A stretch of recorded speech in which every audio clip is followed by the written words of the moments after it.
ఇంకా కొన్ని మిగిలిపోయినాయి.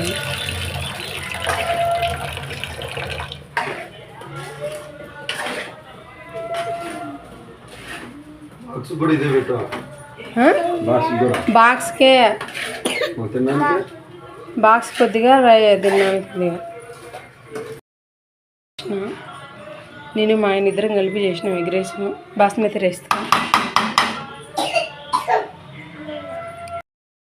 అయితే పిల్లలు బాక్స్ పెట్టేస్తున్నా. నీకు ఎగ్ రైస్ కన్నా పెడతా.